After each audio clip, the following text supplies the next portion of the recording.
5ই আগস্টের পরে একটু অ্যাডভোকেট ফজলুর রহমানের যে চিত্র, এটা যদি আমরা পড়ি, আপনারা হয়তোবা বিষয়টি মানে হাঁ করে শোনার মতো হবে।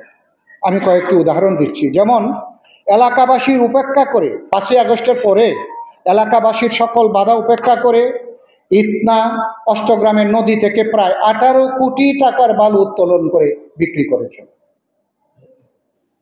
এই কাজে প্রশাসনের 2-1 কর্মকর্তা পার্সেন্টেজের বিনিময়ে পূর্ণ সহযোগিতা দিয়েছে। যেমন ইতনার ওসি মনোয়ার, যিনি বর্তমানে দুর্নীতির দায়ে ক্লোজ হয়েছেন। 2, স্বৈরাচার হাসিনার অন্যতম সহযোগী সাবেক ডিবি প্রধান হারুনের 100 কোটি টাকার রিসোর্ট রক্ষার প্রতিশ্রুতি দিয়ে অ্যাডভোকেট ফজলুর রহমান তার কাছ থেকে 3.5 কোটি টাকা হাতিয়ে নিয়েছে বলে জনশ্রুতি রয়েছে।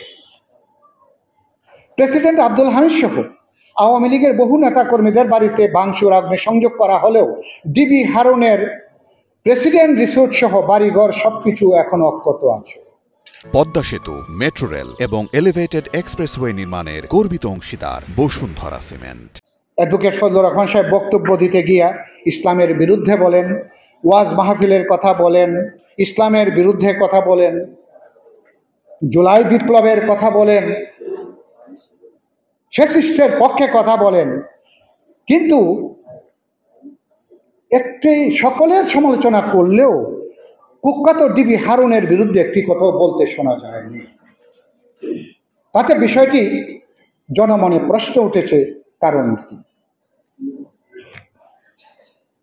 3, মিঠামণি উপজেলার সাধারণ মানুষকে হামলার ভয় দেখিয়ে বিভিন্ন জলমহল, বাজার, খেয়াঘাট থেকে 5 কোটি টাকা চাঁদাবাজি করেছে। পতিত সরকারের তালিকাভুক্ত সন্ত্রাসীদের যুগ সাজসে থানেশ্বর গ্রামের উন্নয়ন ফান্ডের 11 লাখ টাকা এবং ধারা গ্রামের 43 লক্ষ টাকা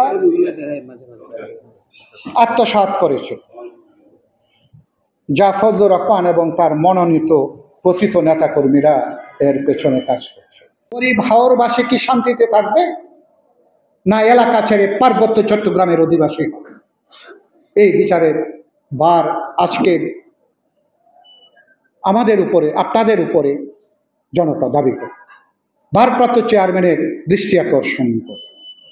এমত অবস্থায় ভারপ্রাপ্ত চেয়ারম্যান তারেক রহমানের কাছে নিরাপদ কিশোরগঞ্জ 4, ইতনা অষ্টগ্রাম, মিঠামণি, হাওড় এলাকায় শহীদ প্রেসিডেন্ট জিয়াউর রহমানের আদর্শ বাস্তবায়নের স্বার্থে অ্যাডভোকেট ফজলুর রহমানের প্রাথমিক মনোনয়ন পুনর্বিবেচনাপূর্বক স্থগিতের জন্য হাওরবাসীর পক্ষে আমি সবিনয় অনুরোধ জানাচ্ছি।